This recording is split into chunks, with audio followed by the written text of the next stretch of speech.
Now we sit in the sand holding hands, watch the sunset over the land, and I'm glad that the bright blue water and the brown on the ground and the frown on your face is upside down.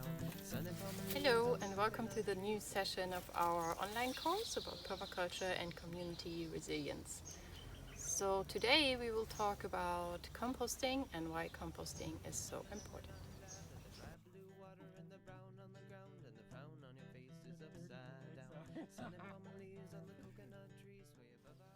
Mollison's law of return is saying whatever we take, we must return. And it is very important to keep that law of return in mind when setting up compost piles.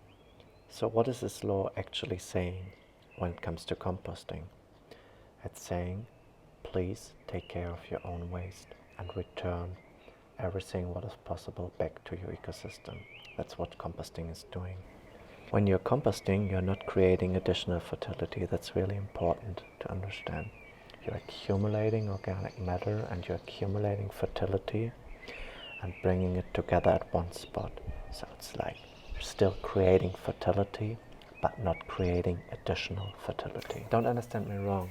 So it's not negative, it's just important to understand that it's a difference between creating something new and just creating something by accumulating it. In permaculture, composting is a very, very important thing because it's part of turning a problem into a solution, and it's about creating no waste, and it's very, very beneficial for soil fertility.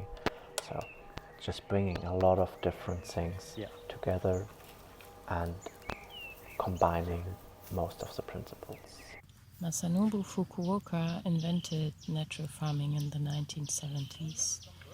He actually has a different perspective on composting and is basically promoting to minimize additional intake on organic matter.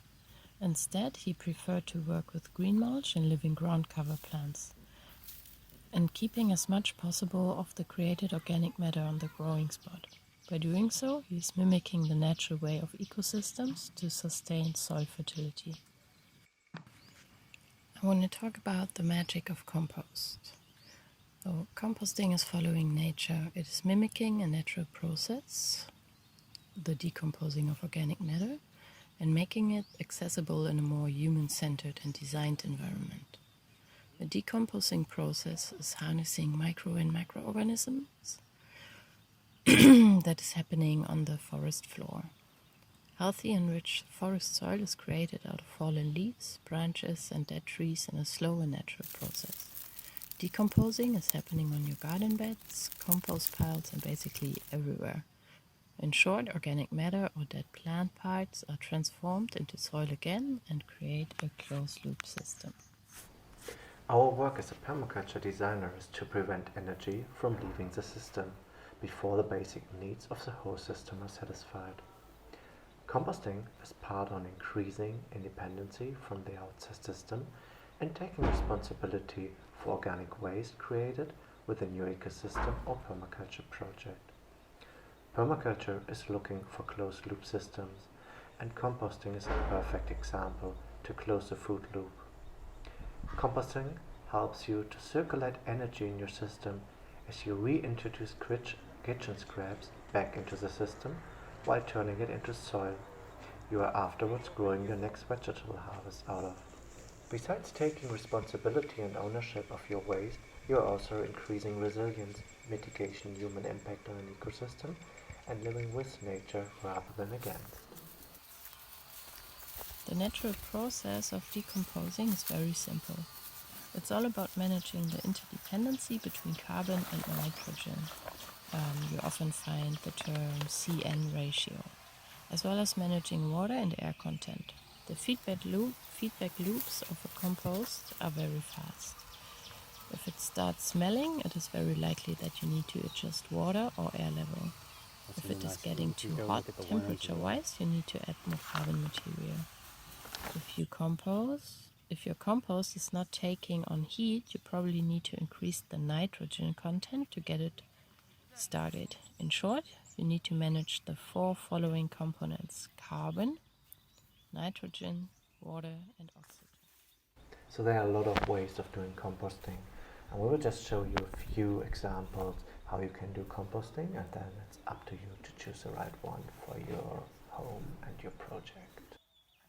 So this one, the hot compost or vermicompost, some people call it, or 18-day compost, you layer your green and brown material, then you let it sit for 4 days. After 4 days you turn it, and then you turn it every other day until it's broken down. So usually if you work with finely chopped material, depending also on the climate, should take around 18 days. So as I said, we have green material and brown material. Also in composting, water and air is quite important. So we worked with different layers. We turned this pile already, so they are not that visible anymore, but you start with a brown layer, add a green layer, brown, green, brown. Most important thing in that is that you start with the brown layer, the carbon, and you finish with the brown layer. Ready? Okay, cool. So this is the static compost or the backyard compost that you're probably most familiar with. This is mainly used to decompose your kitchen scraps or like any organic matter that you have from your garden, grass clippings and stuff. So the decomposition takes much longer as the temperature is not that high, and it works a little bit with a different carbon nitrogen ratio. So ideally would be 1 part nitrogen, 3 parts carbon. Here are our vermicompost containers.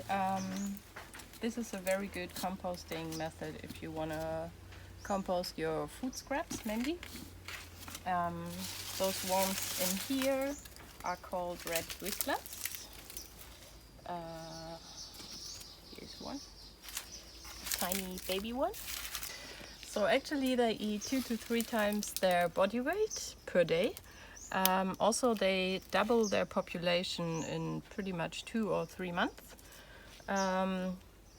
They just need fresh food scraps, no cooked food though, and you end up with this beautiful warm casting that you can use in your potting mix, or you can sprinkle in your garden bed, or use it in fertile pockets. I'm going to show you a basic biodigester, which is sort of an experiment we did here at Gaia to see if we could produce our own cooking fuel instead of bringing in outside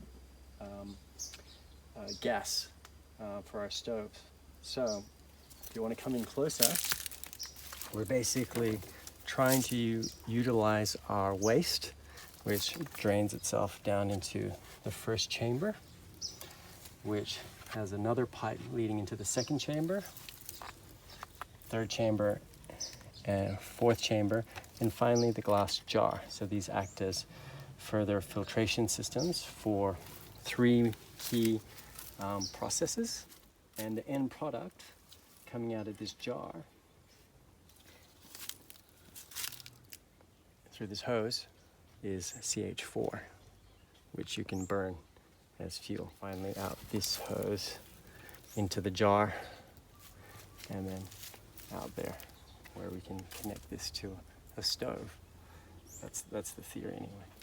The other cool thing is that out of this last stage, or second last stage, is we get really good quality NPK, which stands for nitrogen, phosphorus, and potassium, which we can put all over our vegetables and fruits. Cool, so you're done with your learning exercise. So please feel free to share your results, like your key learnings or whatever you've been working on in the comments. You can also drop us a message on info@flowfoods.org, or let us know on whatever channel you feel most connected to, what you have been up to. We're happy to hear from you.